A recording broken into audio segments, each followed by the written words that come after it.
소중한 나 무한민국.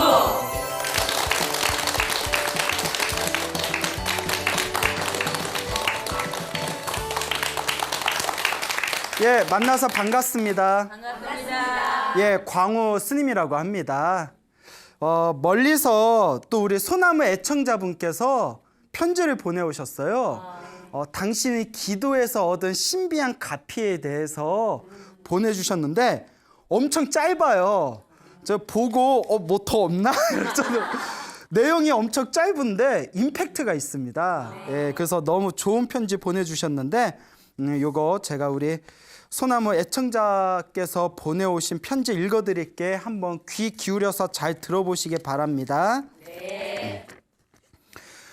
존경하는 스님, 저는 분당에 사는 불자입니다.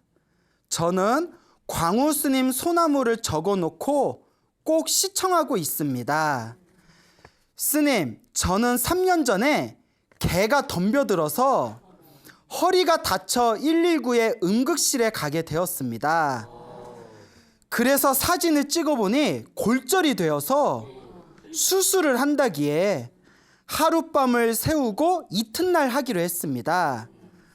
그래서 저는 밤새 관세음보살님을 기도하고 있는데 비몽사몽에 하얀 관세음보살님이 꿈에서 나타나셨습니다. 그런데 아침에 의사 2명이 와서 수술하지 않아도 된다고 하면서 집에 가라고 해. 요양병원에 20일 있다가 집에 와서 지금까지 하나도 아프지 않고 지내고 있습니다. 저는 매일 사경을 하고 있습니다. 하루도 빠짐없이. 예, 그리고 끝입니다. 예. 예, 굉장히 짧지만 임팩트가 있죠? 예, 그래서 이제 글씨체가 연세가 드신 노보살님이 보내주신 것 같아요. 그러니까 개가 덤벼들어가지고 놀래서 골절이 됐대잖아요. 응급실, 119 응급실에, 119 이제 응급실에 이제 갔는데 검사를 해봤더니 골절이 됐는데 이제 하룻밤 보내고 이튿날 수술하자. 그래서 이제 관세음보살님을 간절하게 불렀더니 예, 비몽사몽에 하얀 옷을 입은 관세음보살님이 나타나더니 그 다음날 수술 받아야 되는데 의사 2명이 와서 그냥 가세요 이러더라고요. 그래서 골절이 됐다는데 정밀 검사에서 골절 그 잘못 판단할 수는 없잖아요. 그 느낌이 아마 수술 받기 전에 다시 한번 검사해 봤더니 멀쩡해가지고 그래서 요양병원에 20일 있다가 지금까지 안 아프다. 너무 신비한 이야기인 것 같습니다. 근데 여러분 소나무 꾸준히 보신 분들이 소나무를 꾸준히 보셨던 분들이라면 아마 눈치를 채셨을 텐데 관음 기도를 열심히 하면 꿈이라든가 어떤 환상 속에서 하얀색 옷을 입으신 분이 자주 나타나요. 예, 벌써 소나무에서도 한 몇십 번을 얘기했을 거예요. 뭐 유니폼인가? 예? 예, 혹은 뭐. 그런데 이 하얀색이 우리가 관세음보살님의 백이관음이라고 하잖아요. 항상 나타나실 때 하얀색 옷을 입고 나타나신다. 그러니까 이런 이야기들을 보면 정말 무시할 수 있다 없다. 예, 무시할 수 없습니다. 그러니까 항상 생각마다 연부를 많이 하세요. 관세음보살을 부르든 지장보살을 부르든 한결같은 마음으로 연부를 하시고 부처님께 기도하면 이런 은은한 가피가 분명히 있다는 것을 여러분들께서 꼭 기억해 두셨으면 좋겠습니다. 얼마 전에 너무나 감동적인 전화를 제가 받았습니다. 너무나 감동적인 전화를 제가 다 이렇게 듣고 나서 저 자신이 막 가슴이 떨려오더라고요. 며칠 전에 저희 이제 화계사에 전화가 왔어요. 그래서 이렇게 전화를 받아봤더니 거사님이셔요. 목포에서 살고 계시는 거사님이신데 이제 최아무개 거사님이십니다. 그래서 이분 사생활을 위해서 제가 이제 이름을 다 밝히지는 않을 거고요. 그래서 이제 최씨성을 가지신 최 거사님이셨는데 연세가 80이 넘으셨어요. 이제 82살이시라고 하더라고요. 82살이신데 요 최 거사님께서 소나무 엄청난 애청자시래요. 예, 소나무 몇 번씩 제 방송도 몇 번씩 보실 정도로 소나무의 애청자신데 소나무를 보면서 항상 결심하던 게 있으셨대요. 어머니께서 살아생전에 엄청난 관세음보살님의 기도가피를 경험하신 적이 있으셨대요. 그래서 이 이야기를 꼭 불자분들한테 전해주고 싶다고. 당신 어머니께서 경험하신 이 관세음보살님의 가피 이야기를 많은 불자들에게 꼭 전해주고 싶어서 소나무 진행자인 저에게 전화를 주셨다. 이렇게 이야기를 하시면서 아주 감동적인 그런 내용을 들려주셨습니다. 요 부모님께서, 요 거사님의 부모님께서 저 지금 나주 근처의 작은 마을에서 살고 계셨대요. 나주 아시죠? 나주. 네, 나주 하면 뭘로 유명하죠? 배. 나주 배. 그렇군요. 나주가 배로 유명하구나. 그래서 배가 너무 맛있어서 사람들이 나조 해가지고 그래서 이름이 뭐가 됐다? 나조가 됐다. 뭐 아님 말고요. 예? 너무 진지하게 생각하지 마세요. 예. 그래서 나주에 살고 계셨는데요. 어머님께서 아들을 넷을 낳으셨대요.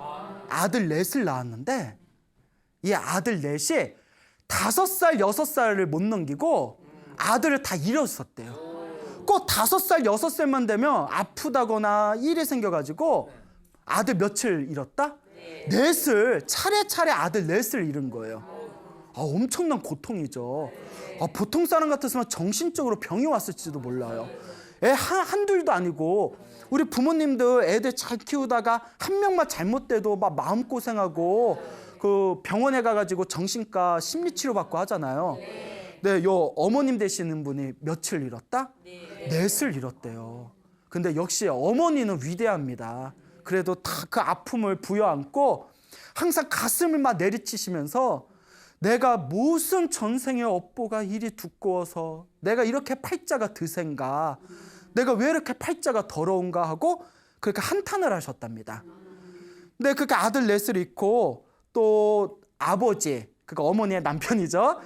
이 남편 되시는 이 아버지가 화병이 나가지고 계속 술을 드시다가 폐인이 되셨대요. 그러니까 막 집안일 다 놓아버리고 막 술 드시고 폐인이 돼가지고 그렇게 어머니를 구박을 했답니다. 어머니를 막 재수없는 여자라고, 팔자 드센 여자라고 그렇게 엄청나게 구박을 했대요. 술 마시면서. 그러니까 이 어머니는 그렇게 그 고통과 그 한스러움을 안고서 항상 그렇게 눈물을 흘리면서도 불심은 깊으셨답니다. 그리고 틈만 나면 절에 가셨대요. 그리고 아직도 기억하는 게 항상 입버릇처럼 관세음보살을 외우셨대요. 항상 관세음보살을 외우시고 그리고 이제 저기 틈만 나면 절에 가시고. 그래서 어머니께서 이제 먹고 살기가 너무 힘드니까 틈틈이 품팔이를 하셨답니다. 품팔이를 하시면서 겨우겨우 끼니를 이으면서 살아가셨는데 그 없는 살림에도 쌀을 조금씩 모아가지고 쌀이 어느 정도 이렇게 모이면 그 쌀을 쥐고서 그 틈만 나면 절에 가가지고 법당에다 이렇게 불공을 올리고 하염없이 기도를 올리셨대요. 그래서 어느 절을 다니셨냐면 그 나주에 그 보감사라는 절이 있었대요. 보감사. 나주에 보감사라는 유명한 절이 있었는데 그 보감사까지 가는데 집에서 10km가 걸린대요. 그 10km를 걸어가가지고 거기서 이제 쌀 올려놓고 불공 올리고 틈만 나면 항상 집에서도 관세음보살, 관세음보살, 관세음보살, 관세음보살님 제가 전생에 참 업보가 두꺼운 여자입니다. 제가 참 팔자가 셉니다. 관세음보살님 제발 도와주십시오 하면서 연부를 하시면서 그 또 절에 가서 불공을 올릴 때는 하염없이 관세음보살 앞에서 손을 비비면서 관세음보살을 외우면서 아들 하나 또 낳게 해달라고, 아들 낳게 해달라고, 건강한 아들을 낳게 해달라고 그렇게 기도를 하셨대요. 아들 넷을 잃었는데 그러니까 엄마잖아요. 그러니까 또 옛날 분들은 왠지 자손을 남겨야 된다라는 그런 의식이 있었지 않습니까? 근데 어느 날이었대요. 그날이 새해 첫날이었대요. 새해 첫날, 설날이었을 때, 설날이면 정말 기쁜 날이잖아요. 새로운 한 해를 맞이하는 정말 뜻깊은 날인데 아침부터 아버지가 술에 취해가지고 집에 와서 세간살림을 다 부셔버렸대요. 술주정을 하면서. 이쯤 되면 웬만한 사람이 이제 절에 안 다녀. 그렇지 않아요? 그렇게 불심이 깊었는데도 아들 넷을 잃었고, 그렇죠. 그렇게 열심히 절에 다녔는데도 남편은 술 마시고 폐인이 되었고, 그리고 절에 갔다 오고 난 뒤에도 새해 첫날부터 남편이 집안 살림 다 부시고. 여러분들 같으면 절에 다니겠어요, 안 다니겠어요? 못 다니죠. 웬만한 사람은 아이고 절에 다녀봤자 영험 없다. 내가 그 쌀로 내가 밥을 한 번 더 끓여 먹지. 아이고 내 절에다 쌀 뭐 이제 못 갖다 주겠다. 이런 마음 생길 수도 있을 거예요. 그래도 우리 할 말 없을 것 같아요. 너무나 인생이 퍽퍽하시니까. 그 어머니가 그 새해 첫날부터 펑펑 우셨대요. 내 팔자가 왜 이렇게 드센가. 울고 또 울었는데 그 다음날 또 절에 가세요. 아, 대단하죠. 정말 대단. 그러니까 옛날 노보살님들의 이 신심과 믿음이라는 거는 우리 젊은 사람 세대를 뛰어넘는 어떤 강력한 어떤 믿음의 에너지가 있었던 것 같아요.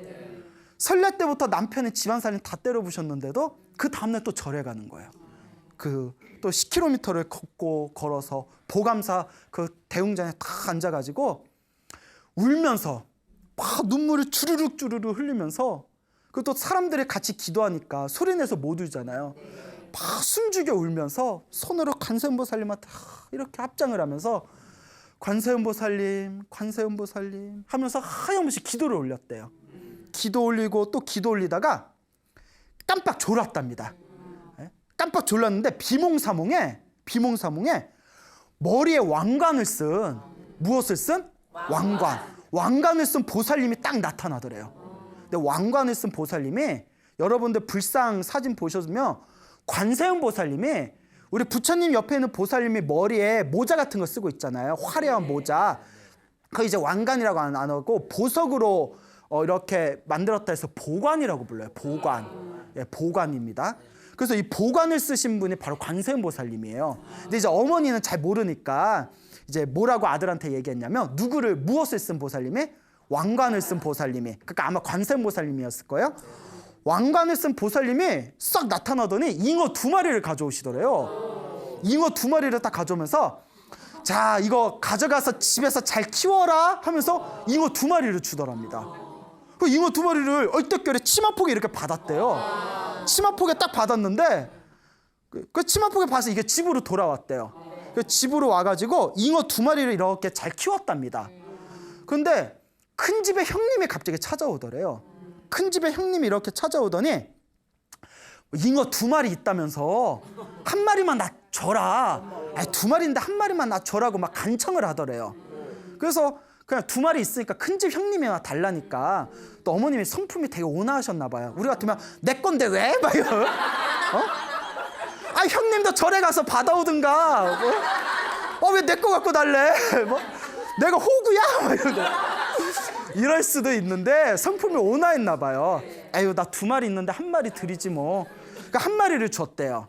잉어 한 마리를 줬는데 며칠 후에 그 큰집 형님이 오시더니 야 우리 집 잉어 죽었어 이러더래요. 깜짝 놀라가지고 어머나 하고 고개를 돌려서 자기가 키우고 있던 그 잉어 한 마리를 딱 보니까 아주 그냥 팔팔하게 살아있더래요. 막 팔팔하게 놀고 있더랍니다. 그래서 아이고 다행이다 하는 순간 꿈에서 딱 깼대요. 너무 생생해서 여기는 어디지?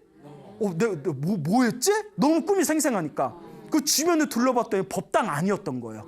그 법당 안에 잉어 2마리를 왕관을 쓴 보살님이 잉어 2마리 줘가지고 그거 받아가지고 집에 가고 형님한테 잉어 한 마리 주고 했던 게 다 꿈이었던 거예요. 그래서 아이고 내가 별 희한한 꿈이다. 희한한 꿈을 꿨다. 그 딱 집으로 왔는데 그 꿈을 꾸고 나서 얼마 안 돼서 여러분들이 이미 예상하는 바와 같이 임신을 한 거예요. 딱 임신을 했는데 잘 들으세요. 딱 임신을 했는데 자기가 임신을 한 비슷한 시기에 큰집 형님도 임신을 한 거예요. 야, 그리고 달이 차가지고 아들을 낳습니다. 건강한 아들을 낳았어요. 그런데 큰집 형님도 아들을 낳았는데 며칠 안 돼서 큰집 형님 아들이 죽었대요. 그러니까 꿈에서 똑같이 그냥 꿈꾼 대로 그대로 이루어진 거예요.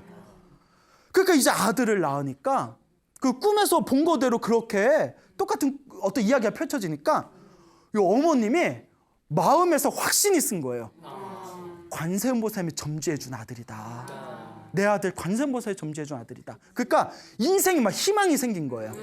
이제는 막 남편이 와서 술 취해가지고 집안 살림 다 때려부시고 구박해도 옛날처럼 가슴이 덜 아픈 거예요.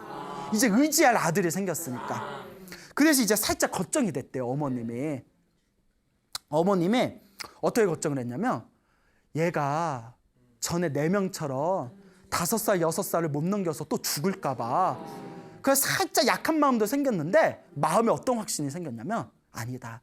관세음보살님이 점지해 준 아들이다.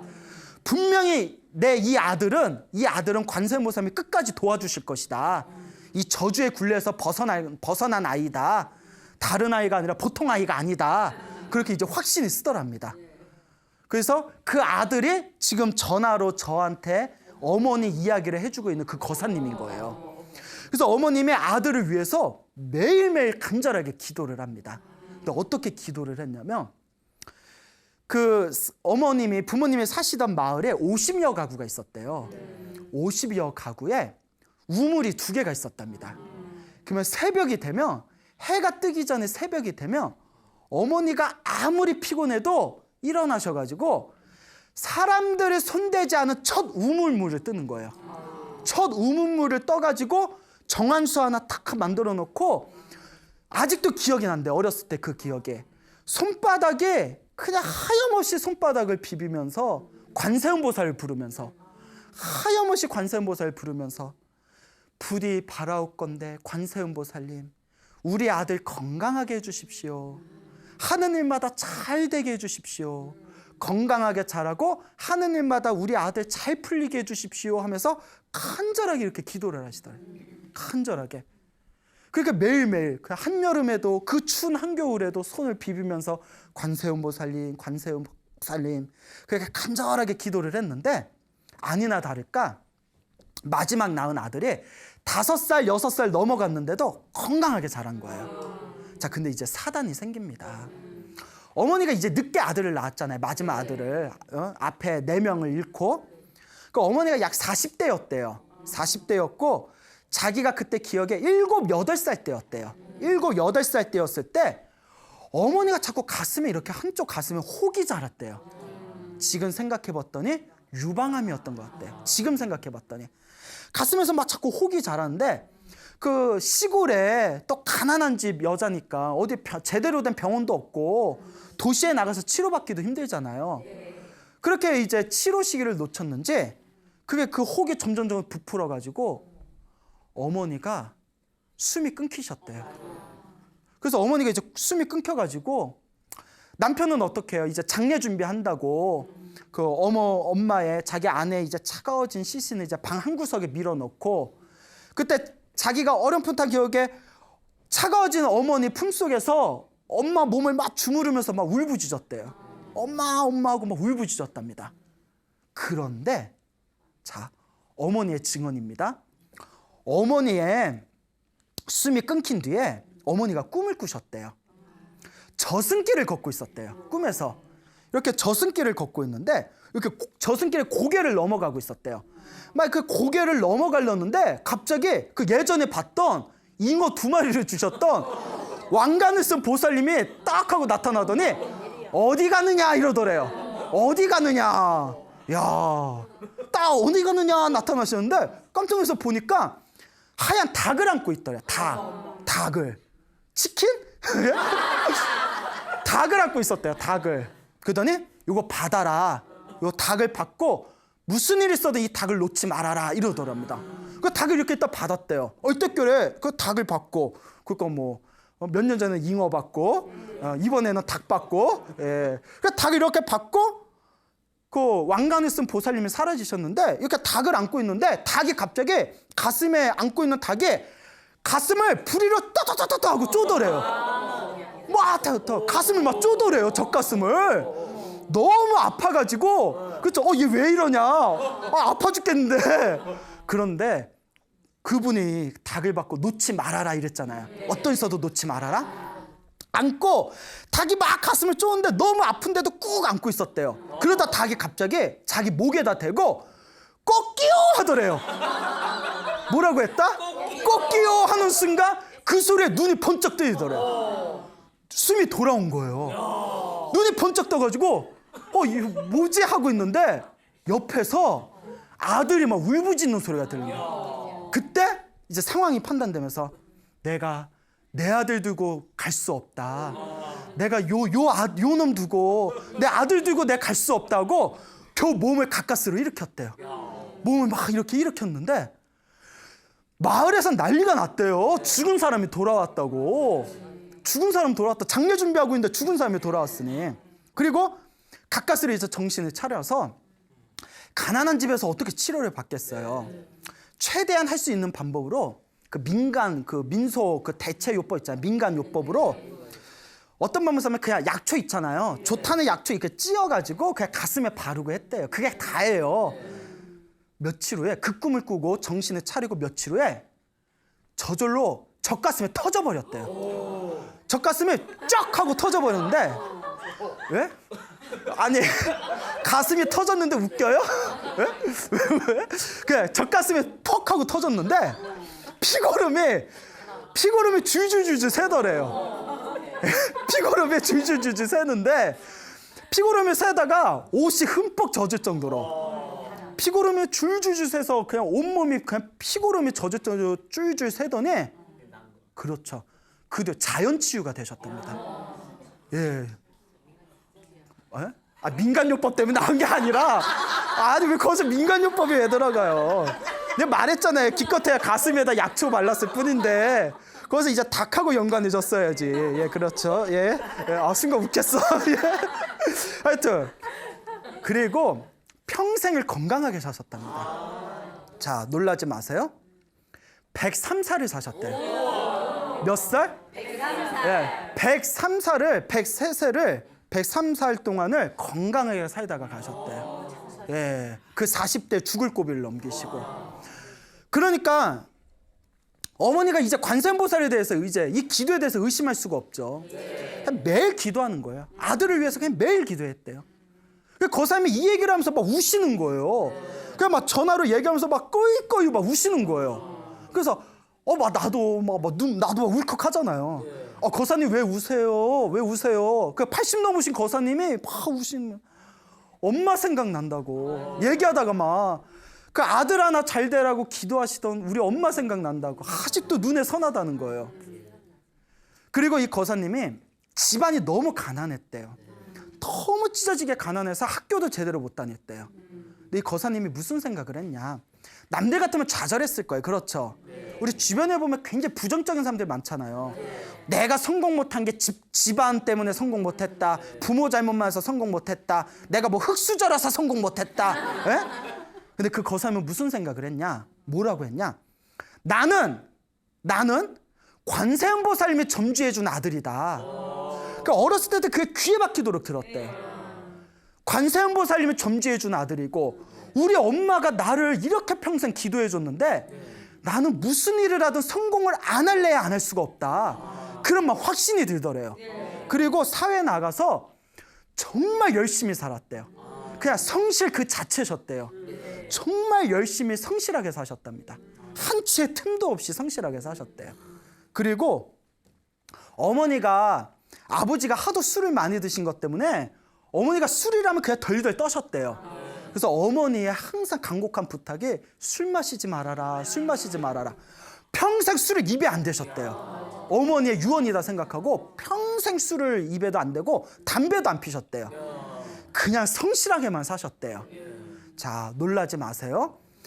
그렇게 힘들고 괴로운 가정 환경 속에서도 관세음보살을 믿고 어머니를 믿으면서 열심히 살아오셨던 이 거사님께서 제약회사에 임원을 하십니다. 제약회사에 임원을 하시고요. 중국에 있는 조그만 지방대학의 명예교수가 되십니다. 그 우리나라에 있는 지방대학의 총장을 역임합니다. 그리고 부모님을 생각하면서 간절하게 쓴 시집이 있었는데 그 시집 덕분에 문학계에서 상을 받습니다. 그리고 아내가 엄청나게 어머니께 잘한 효부였대요. 효성이 지극한 효부였는데 자기 아내가 나라에서 주는 훈장까지 받으셨대요. 이분이 인터넷에서 검색해보니까 사진까지 나오세요. 사진까지 나오는 유명 인사세요. 근데 이분의 개인적인 사생활이 있으니까 제가 이름 실명을 대진 않겠습니다. 예. 그러면서 이분께서 막 우시면서 내가 이 자리에 이렇게까지 살 수 있었던 거는 정말 우리 어머니의 헌신 덕분입니다. 울면서 저한테 간곡하게 부탁을 하셨어요. 스님, 부디 이 이야기를 많은 불자분들에게 전해주십시오. 부처님은 정말 있습니다. 보살님은 정말 있습니다. 불보살님의 가피는 정말 존재합니다. 그 증거가 우리 어머니입니다. 우리 어머니 이 이야기를 제발 널리 전해주십시오라고 간곡하게 부탁을 하셨습니다. 그래서 제가 거사님 이야기 듣고 거사님의 이 소중한 이야기를 듣고 저도 너무나 가슴이 뭉클해진다고 이 이야기를 내가 소나무에서 많은 불자분들에게 전달해드리겠습니다라고 그렇게 이제 말씀을 드렸습니다. 이렇게 소중하고 좋은 어머님의 이런 아름다운 이야기 전해주신 우리 목포에 계시는 최 거사님 너무나 감사드립니다. 예. 자, 이와 같이 기도의 힘이란 건 분명히 있습니다. 예, 기도의 힘은 분명히 있다는 걸 여러분들도 의심하지 마시길 바랍니다. 힘들고 괴로울 때 남을 탓하지 말고 자신의 인생과 팔자를 탓하지 말고 무엇을 열심히 해라? 기도해라. 기도도 복잡하게 할 필요 없습니다. 무엇을 하든 하나만 제대로 꾸준히 하면 됩니다. 그 우리 목포의 그 최거사님 어머님 되시는 그 노보살님도 평생 뭐만 했어요? 그러니까 관세음보살 하나만 했잖아요. 뭐 이것저것 안 했어요. 뭐 금강경 했다, 법화경 했다, 천수경 했다, 뭐 능엄주가 좋다니까 능엄주 했다. 예? 막 이것저것 안 했어요. 그냥 하나만 오로지. 그 노보살님이 뭐 절에서 뭐 배운 게 있으셨겠어요? 아마 지나가는 스님이 관세음보살 열심히 해라 하니까 관세음보살 하나만 믿고 열심히 기도하고 기도해서 하나만이라도 제대로 하면 반드시 통합니다. 그러니까 무슨 기도를 하든 하나를 딱 정했으면 평생 한다는 마음으로 한번 불보살님의 가피를 믿고 한번 꾸준하게 정진해 보시기를 바랍니다. 알겠죠? 자, 그 예전에 우리 한국 현대 그 비구니 스님 중에 굉장히 유명하시고 또 널리 불법을 전하신 어른 스님 중에 묘엄 스님이라고 계셨어요. 묘엄 스님이라는 큰 스님이 계셨는데 이 묘엄 스님께서 한 7, 8년 전에 세상을 떠나셨습니다. 7, 8년 전에 세상을 떠나셨는데 저기 우리 수원 아시죠? 수원. 수원에 복련사라는 비구니 스님들 그 사찰이 있습니다. 그 사민이 스님 승가대학이 있는 복련사라는 절에 주석하시면서 그 널리 불법을 펼치신 아주 현대 비구니계에 교학이 깊은 학문이 깊으신 비구니 어른 스님 묘엄 스님이라고 계셨습니다. 이 묘엄 스님이 아버지가 유명하신 분이에요. 누구냐면 아마 불자분들이라면 다 아실 거예요. 저 삼각산 도선사 아시죠? 그 도선사에서 오랫동안 주석하셨던 청담 큰 스님 딸입니다. 청담 스님께서 이렇게 출가하기 직전에 낳으신 딸인가 봐요. 그래서 이제 청담 스님께서 이제 낳고 이제 출가를 한 이제 딸인데 이제 아버지가 일찍 출가를 했으니까 이제 어렸을 때부터 아버지 얼굴을 모르고 자란 거예요. 그러다가 이제 어느 정도 크니까 이제 아버지한테 가끔씩 찾아가서 법문도 듣고 인사도 드리고 그랬나 봐요. 근데 뭐 이제 아버지를 아버지라 부르지 못하고 예, 뭐라고 불렀을까요? 그렇죠, 스님이라고 불렀죠. 예, 스님, 예, 저 왔습니다 하면 그러면 청담 스님께서 굉장히 자비로우셨대요. 엄청 자비로우셨는데 딸이 찾아오면 딸한테는 이렇게 좀 냉정하게 구셨대요. 왜 아무래도 친딸이니까 이제 당신은 스님이고 속가에서 낳고 온 딸이니까 좀 냉정하게 구셨는데 대신 청담 스님 절친 도반이 성철 스님이셨대요. 그 두 분이 나이 차이가 좀 많이 나는데도 두 분이 아주 중마고우처럼 지내셨는데 오히려 그 묘엄 스님이 어렸을 때 찾아오면 성철 스님이 왔냐 청담 스님 딸 아이가 일로 와라 뭐 이러면서 그렇게 막 자상하게 해주셨답니다. 그 성철 스님이 워낙 머리가 천재시라서 막 우리나라 역사 얘기도 해주고 불교 이야기도 해주고 불교 이야기 해주면서 세상에서 가장 위대한 철학과 사상이 부처님 가르침이다. 이런 얘기를 막 듣다 보니까 어린 마음에 나 스님이 돼야 되겠다. 그 전생에 불연이 깊은 거죠. 스님이 돼야 되겠다 해가지고 결국 이제 집안 분들의 허락을 받고 이제 15살의 어린 나이에 머리를 깎고 출가를 합니다. 이제 머리를 깎고 출가를 했는데 머리 깎고 출가한 뒤에 성철 스님께서 능엄주를 외워라 라고 하셨대요. 우리 불교에는 능엄주라는 긴 주문이 있어요. 불교를 대표하는 가장 부처님의 가피력이 강력하다는 주문 중에 하나가 능엄주라는 주문이 있었는데 성철 스님이 평소에 능엄주를 많이 사람들에게 권장하면서 우리나라의 능엄주를 많이 전하셨습니다. 그래서 이제 이 능엄주를 이 어린 묘엄 스님한테 능엄주를 다 외워라 이렇게 가르쳤는데 능엄주가 되게 길어요. 되게 길어가지고 능엄주를 처음부터 끝까지 외우면 혀가 좀 굳은 사람 한 30분 정도 걸려요. 엄청나게 긴 능엄주인데 능엄주를 다 외웠어요. 묘엄 스님이. 나이 어릴 때니까 얼마나 머리가 좋아요. 또 묘엄 스님이 또 타고나기를 굉장히 총명하셨대요. 그래서 머리가 굉장히 이제 좋아서 이 묘엄 스님이 이제 그 능엄주를 다 외웠는데 능엄주를 다 외우고 나서 그 성철 스님하고 청담 스님께서 뭐라고 하시냐면 이제 능엄주를 다 외웠으니까 업장 소멸을 위해서 무엇을 위해서? 불법을 공부를 하려면 업장이 소멸돼야 된다. 업장이 소멸해야 불교 공부가 빨리 된다. 그러니까 우리가 불교 공부하다 보면 배웠는데 잊어버리고 들었는데 까먹고 앞에서 듣고 뒤로 가면 또 누워버리고 이제 뭐 남 얘기 같지 않죠? 그 업장이 두꺼워서 그런 거래요. 그러니까 업장이 녹아야 제대로 공부할 수가 있다. 업장 녹이려면 능엄주를 많이 외워야 된다. 너 능엄주 이제 다 외웠으니까 능엄주 기도에 들어가라 이러더래요. 예, 그럼 어떻게 하면 될까요? 그 성철 스님이 하루에 108번 외워라 이러더래요. 그 긴 능엄주를 하루에 18번도 아니고 108번을 외워라. 깜짝 놀래가지고 108번이면 뭐 하루 종일 외우라는 거잖아요. 막 업장 소멸하려면 그 정도는 외워야 된다 이러.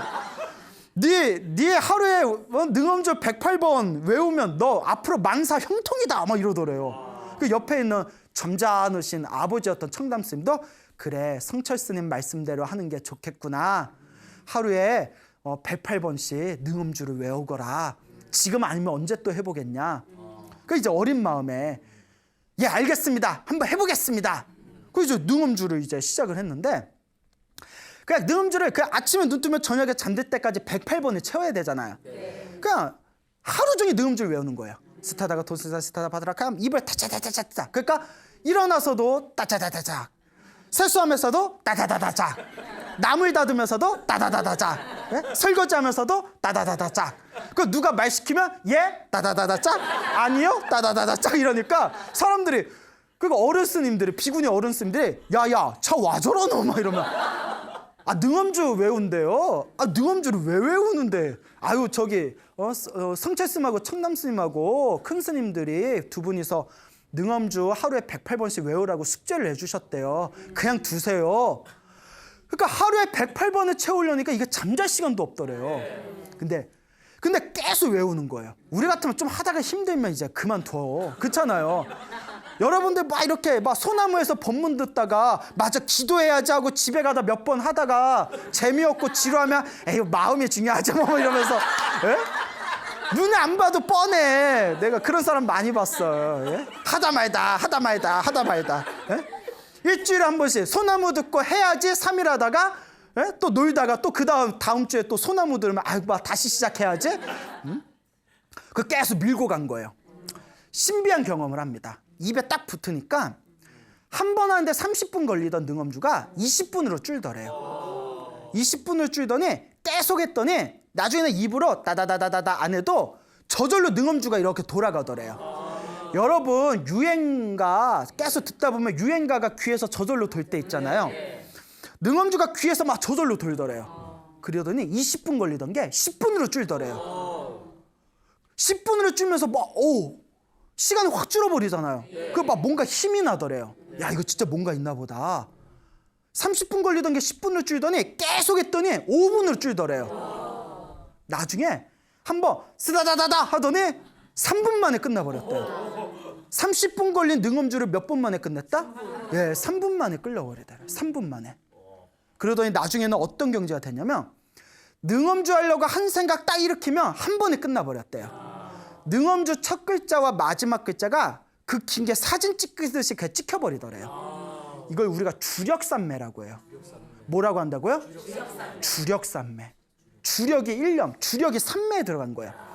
능엄주 딱 생각하면 눈앞에 번쩍하고 그냥 찍힌대요. 순식간에 번쩍 찍히고 번쩍 찍히고. 그렇게 몇 달 동안 능엄주를 했는데 점점 몸이 가벼워지고 어떤 경험을 했냐면 이제는 너무 몸이 피곤해서 자려고 시계를 보고 딱 자서 잠이 들었대요. 그래서 6시간 정도 잔 것 같아요. 보통 스님들이 9시에 자면 새벽 3시에 일어나니까 6시 정도 6시간 잤다 생각하고 눈을 떠봤는데 몸이 너무 개운하더래요. 그래서 딱 시계를 봤더니 5분 지나 있더래요. 완전 숙면에 들어간 거예요. 정신이 하나로 통일되고 안정되니까 5분 잤는데 6시간 잔 것처럼 숙면을 취하는 거예요. 여러분 그런 경험 없죠? 12시간 자도 피곤하죠? 어머 나 12시간 잤는데도 피곤해. 그러잖아요. 자, 그래가지고 이런 경험을 했는데 어느 날이었답니다. 어느 날이었는데 평소에 어린 나이였는데도 뭐 전생에 업보가 있었는지 심한 위장병이 있었답니다. 그래서 항상 막 속에 위에 뭐가 이렇게 돌덩어리 같은 게 하나 덩어리가 들어있는 느낌이더래요.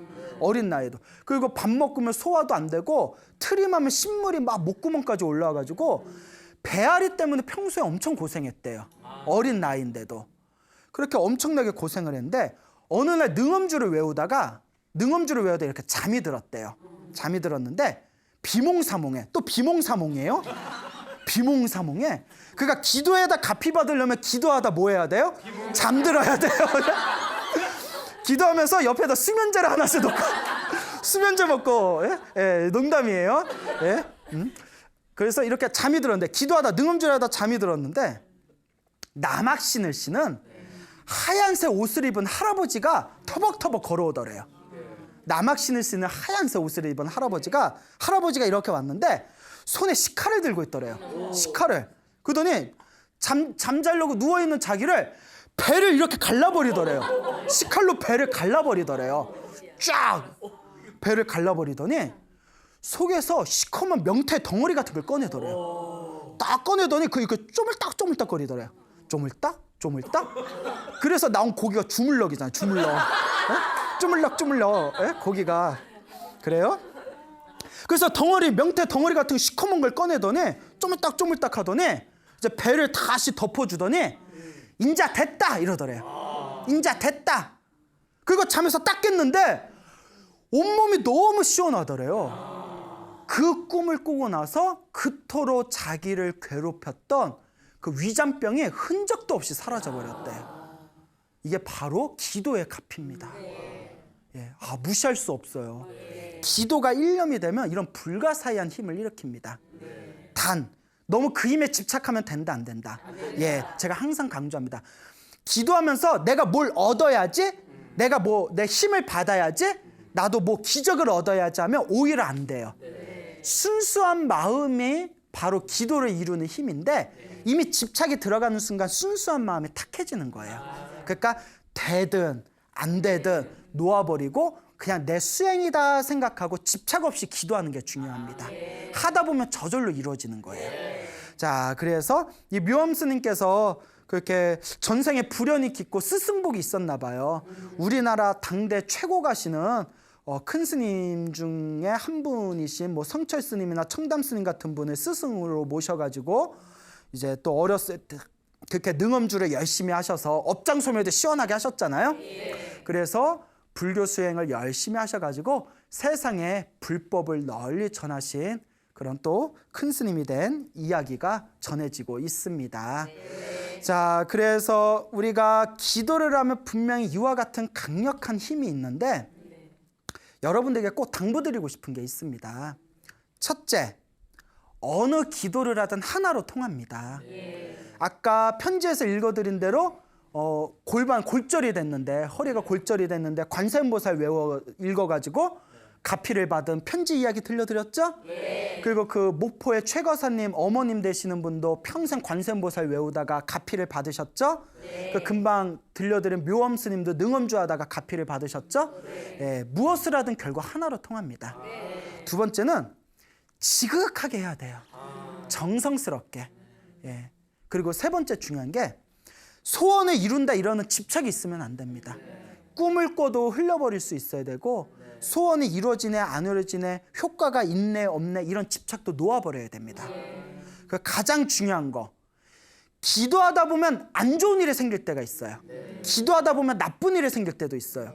기도 안 할 때는 별일 없다가 기도하고 나니까 속이 막 뒤집히는 일들도 생겨요. 무슨 말인지 알겠죠? 기도하다가 나쁜 일이 생기는 것은 내 업장이 소멸하고 있는 과정입니다. 크게 받을 걸 작게 받는 거. 그러니까 간혹 많은 불자분들이 스님 기도하다가 자꾸 나쁜 일이 생기는 건 있는데 제가 기도를 잘못하는 건가요? 아닙니다. 잘하고 있는 거예요. 전생에 지어놓은 아주 무거운 업보가 이번 생에 기도하면서 크게 받아야 할 걸 작게 받고 있는 업장이 소멸하는 하나의 과정입니다. 그러니까 여러분 기도는 좋은 일이 생기든 나쁜 일이 생기든 흔들리지 말고 꾸준하게 하는 겁니다. 그래서 제가 제일 좋아하는 불교 속담이 노는 입에 염불하자. 노는 입에 염불하자. 예, 그러니까 항상 노는 입, 놀고 있는 입. 여러분 입으로 뭐예요? 누구 씹지 말고 예? 어머 걔 재수 없지 않니? 이렇게 욕하지 말고 노는 입에 뭐 하자? 염불하자. 예, 염불하시길 바랍니다. 기도는 여러분들의 행복의 길로 이끌어 줄 것입니다. 여러분 행복해지고 싶습니까? 네. 행복한 삶을 창조하고 싶습니까? 네. 복을 지으십시오. 선업을 지으십시오. 공덕을 쌓으십시오. 복과 선업과 공덕의 힘이 여러분들을 진정한 행복의 길로 이끌어 줄 것입니다. 오늘 여기서 마치겠습니다. 소중한 나 무한 행복.